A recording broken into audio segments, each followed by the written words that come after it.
Hello folks, it's Kikoskia here, and welcome one and all to Let's Play Vampire the Masquerade Bloodlines, a game released in 2004 for the PC, and one that's been in the back of my mind for a very, very long time. You all voted to see it, and here I am playing it. It was developed by Troika and published by Activision, and is a role-playing game set in the World of Darkness setting. A world of vampires, werewolves and other supernatural things that live in our world and have done so for a very long time. They are the true powers within the shadows, lurking in the darkness, draining the world of its lifeblood, metaphorically and literally. There's a lot that humanity doesn't know in this world. Well, most of humanity, and those that do are very, very afraid, because vampires are no joke. This game had a very turbulent development. At one point, there wasn't a director because they left, and for a year, the game just had no one piloting it from the top. Eventually, Activision put a hard deadline on when the game was to be released, and so it was released in 2004, incomplete, with lots of things not properly polished and things that were going to be in cut. Unfortunately for Troika, this competed directly with Half-Life 2, and it didn't do very well at all against Half-Life 2, selling very few copies. A year later, Troika went bankrupt. It was the last game they ever made. But this game has had an enduring legacy. It has become a cult classic for its gameplay and for its dialogue. It is a very deep, very involved game. It's also a very buggy game that has a tendency to crash and be very unusual in its behaviour while you're playing. I am playing with the fan patch, and I'm also playing with the restored content. I thought, if I'm going to be playing this game, why not play all that's available? As a note, I have played this game very, very briefly when I was quite a bit younger. There is a lot of it I don't know, so I'm going to be going into it mostly blind, but I do have a sort of plan with what my character is going to be like, so kindly avoid posting spoilers in the comments unless I specifically ask for help. Another thing to note is that this game is quite a mature game in its subject matter. There are a lot of dark undertones, both subtle and blatant. So be warned when going into this. Also, the language can get a bit coarse.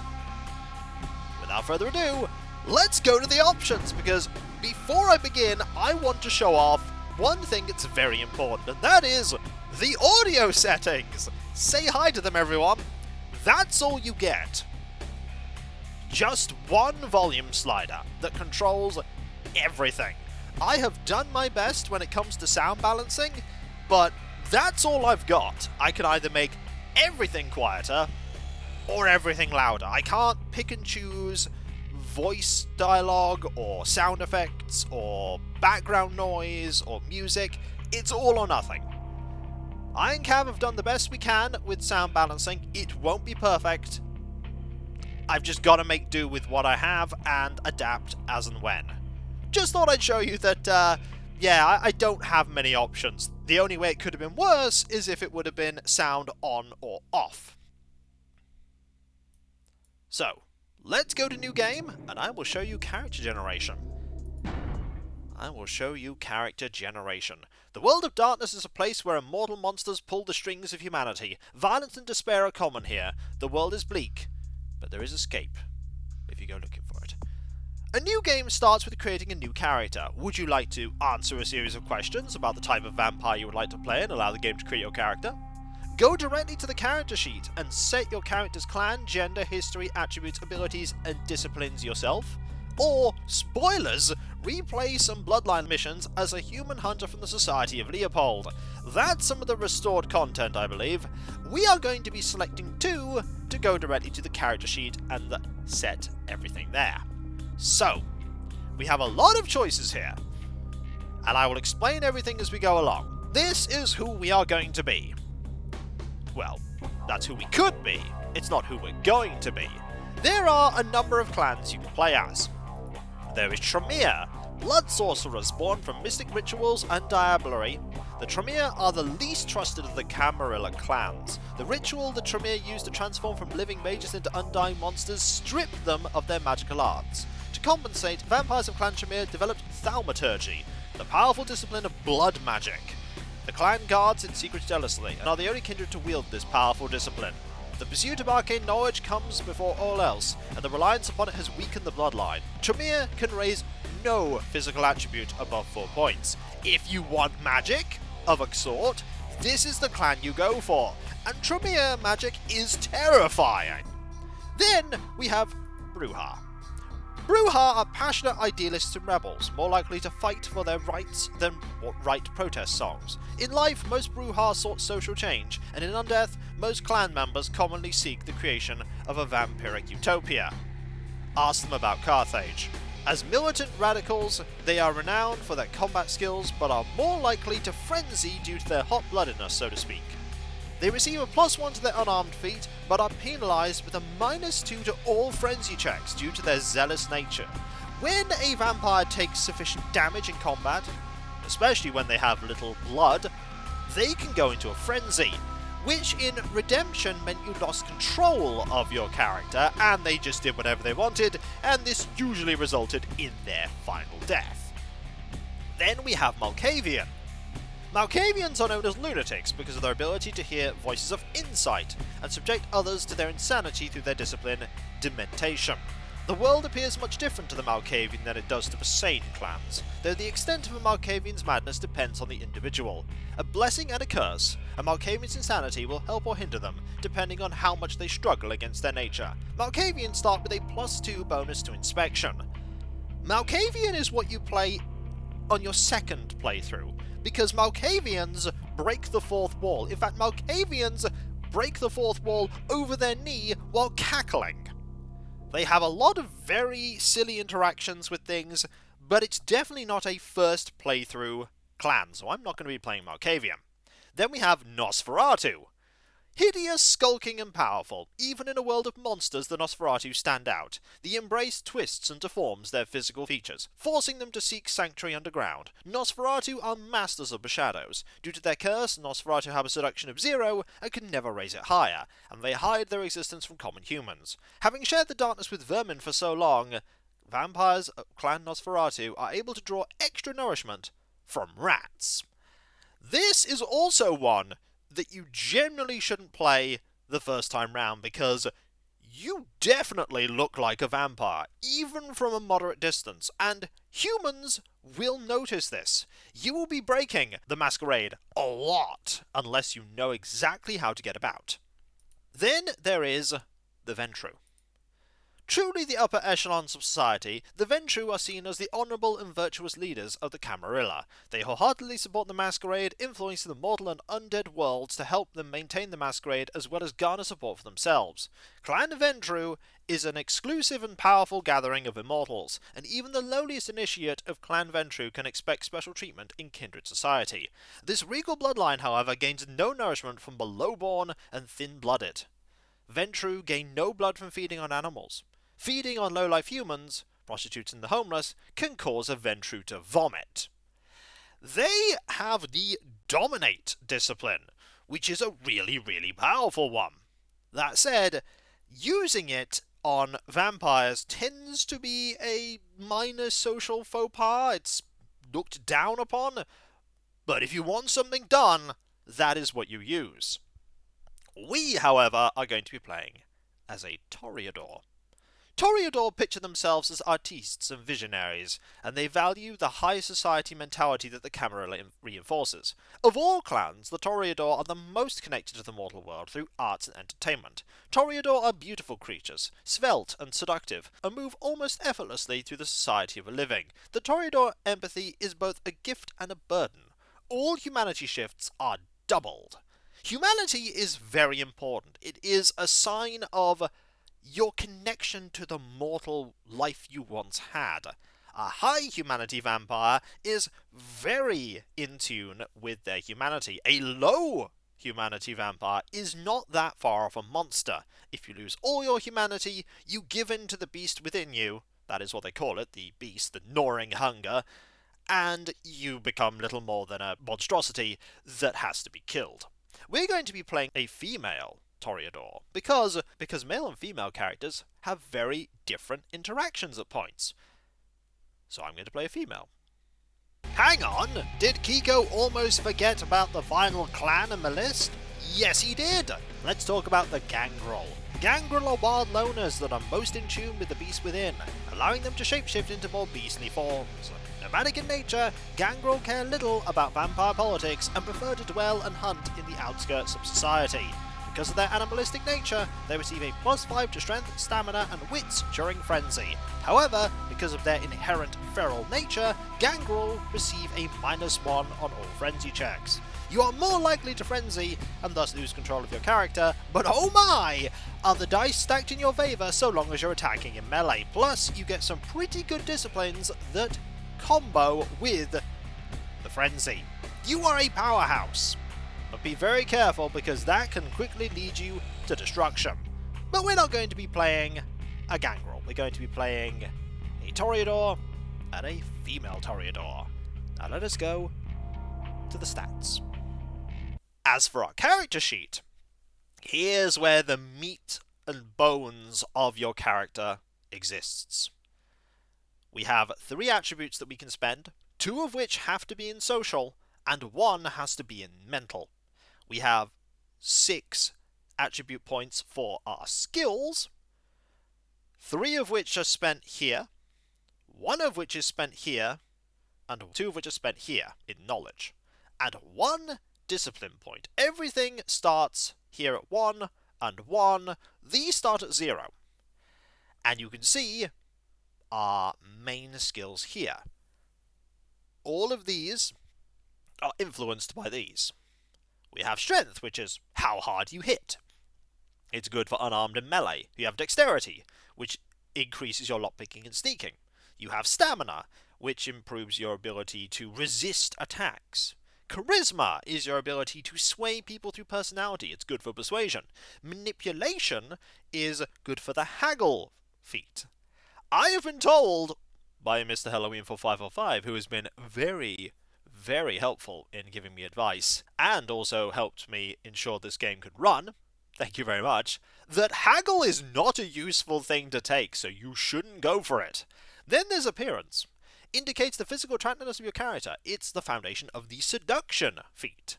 You have perception, which is your ability to inspect things and shoot. Intelligence, which is your ability to think, learn, and remember. That's good for research and intimidate. And wits, which is your character's mind and ability to think on their feet. Good for combat defense and hacking. We are going to pick... We are going to put a point of charisma. We could put 2 points into this if we like, but we won't. We'll put 1 point into charisma, which, as you can see, improves our persuasion to 2. And then we have a point in appearance, which will improve our seduction to 2. Now, as for these, I think we are going to pick...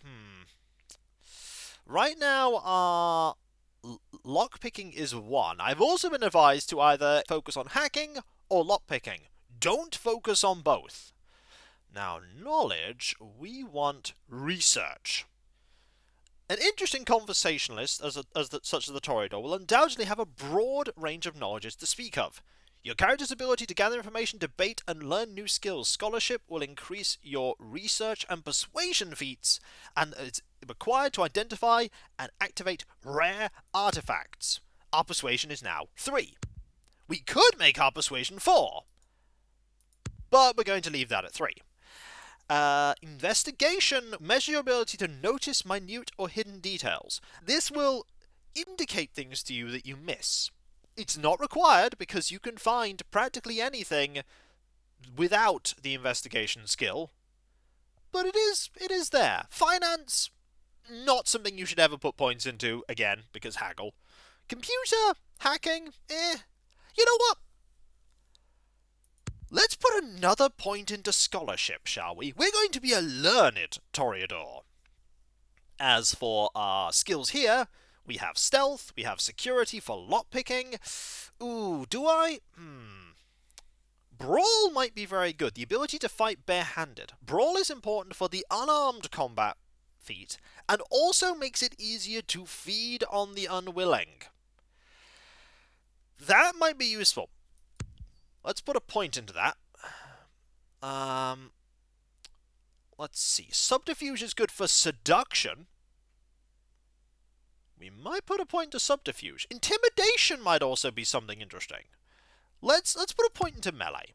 We can't put another point into melee. I think melee will just be very useful for the moment. We will absolutely improve our security as time goes on, but we need the ability to fight.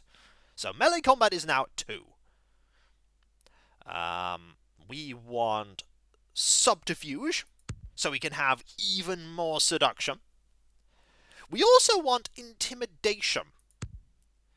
Measures your ability to instill fear or force cooperation in others. Intimidation naturally increases your intimidation feat.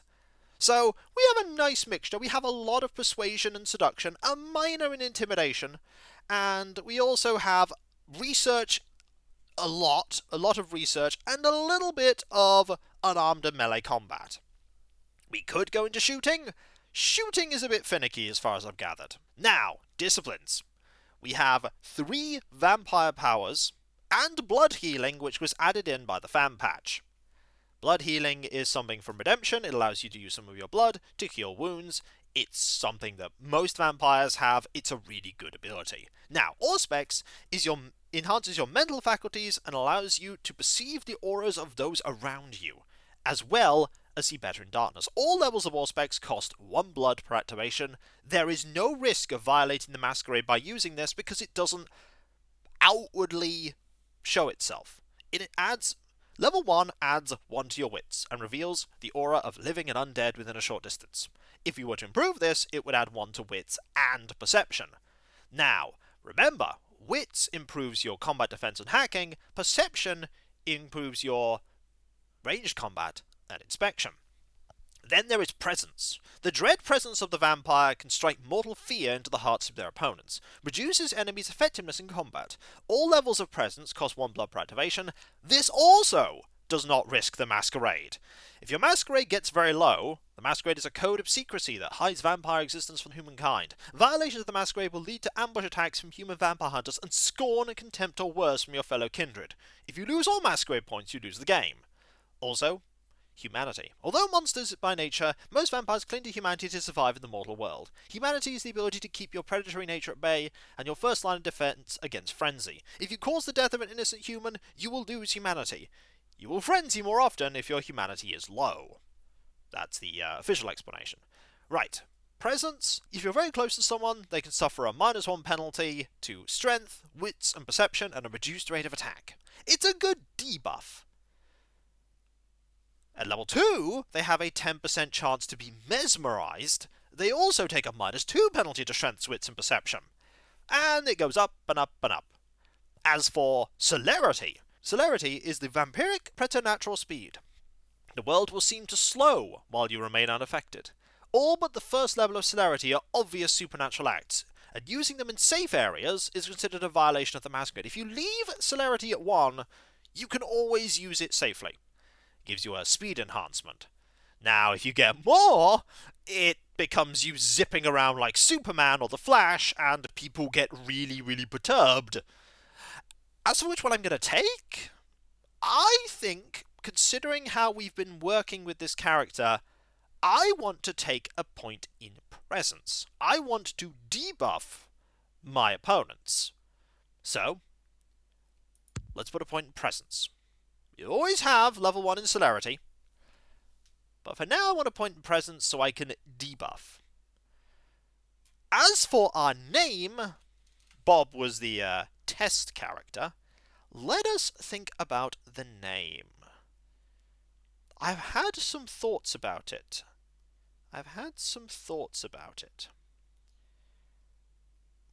And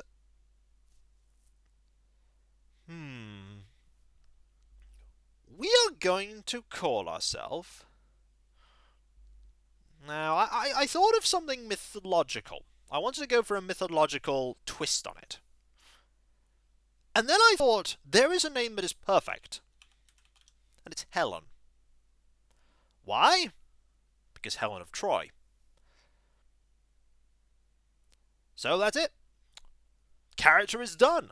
We have a lot of seduction, persuasion, a bit of intimidate, good amount of research, and a dash of melee combat. We are going to get more melee combat as time goes on. We only have a little bit of bashing soak. There's also bashing, which is bullets and blunt. Lethal is bladed, and aggravated is claws, fangs, fire, and electricity. Yeah, aggravated damage is very, very dangerous. Aggravated damage can be soaked through supernatural means only. Yeah. Fire and electricity is really good against vampires. Really, really good against them. And now we will have the intro. Oh, you must spend... Oh, I have an attribute point left over. A mental attribute. I forgot to spend this. I forgot to spend it. Well, you know what? Let's put this into intelligence. We have 3 in Intimidate, 4 in Persuasion, 3 in Seduction, and 4 in Research. Yeah, that's better. That's much better. How many people were looking at that going, Kiko, you've not spent a point! Well, I have now. Let's have that intro, shall we? Let's go.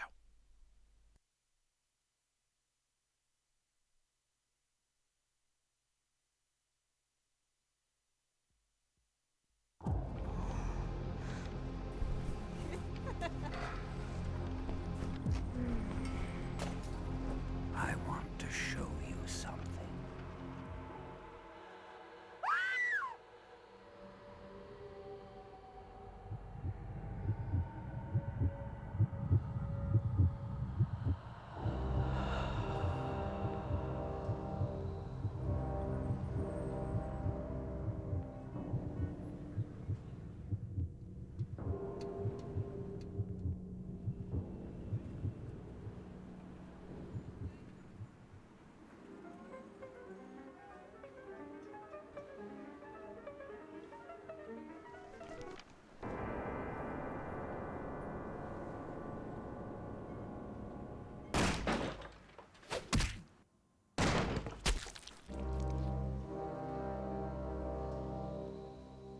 Good evening. My fellow kindred, my apologies for disrupting any business or interfering with prior engagements you may have had this evening. It's unfortunate that the affair that gathers us together tonight is a troubling one. We are here because the laws that bind our society, the laws that are the fabric of our existence, have been broken. As Prince, I am within my rights to grant or deny the kindred of this city the privilege of siring. Many of you have come to me seeking permission, and I have endorsed some of these requests. However, the accused that sits before you tonight was not refused permission. Indeed, my permission was never sought at all. They were caught shortly after the embrace of this child. It pains me to announce the sentence, as up to tonight I considered the accused a loyal and upstanding member of our organization. But as some of you may know, the penalty for this transgression is death. Know that I am no more adjudicator than I am a servant to the law that governs us all. Let tonight's proceedings serve as a reminder to our community that we must adhere to the code that binds our society, lest we endanger all of our blood. Forgive me. Let the penalty commence.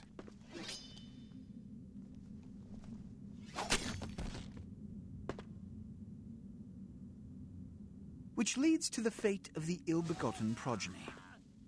Without a sire, most childer are doomed to walk the earth never knowing their place, their responsibility, and most importantly, the laws they must obey. Therefore, I have decided that... This is bullshit!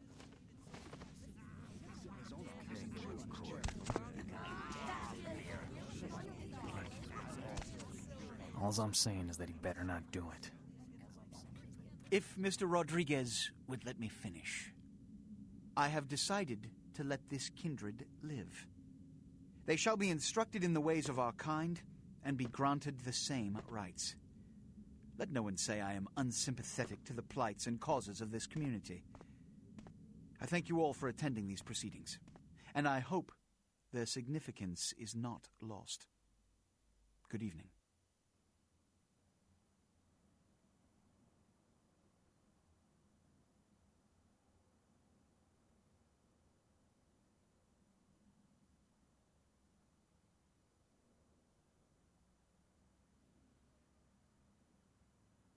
Your sire, tragic, my apologies.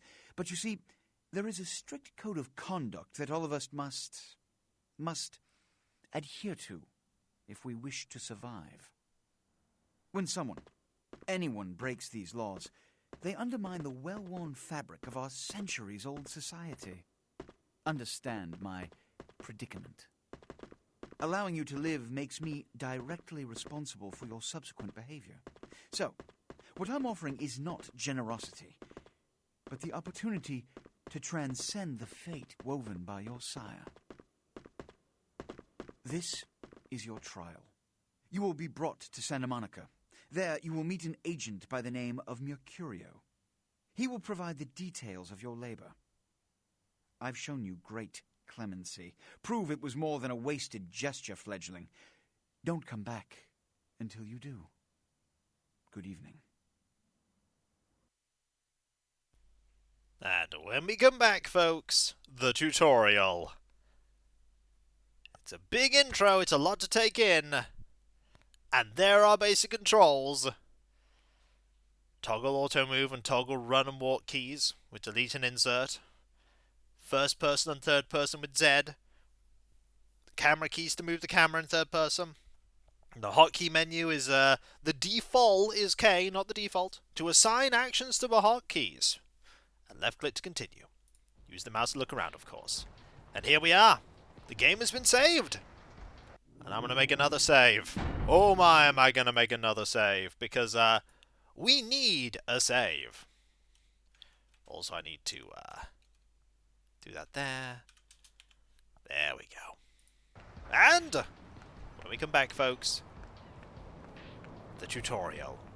Where we figure out what it is to be a vampire. Oh, there's a lot to it. And we've been thrown in the deep end. But as luck would have it, there is a sort of friendly face nearby who will help us out. And if you enjoyed this video, don't forget to like, comment, and subscribe if you're not. And if you are subscribed, press that bell for those notifications. And I'll catch you next time, folks. And I'll see you then. Later.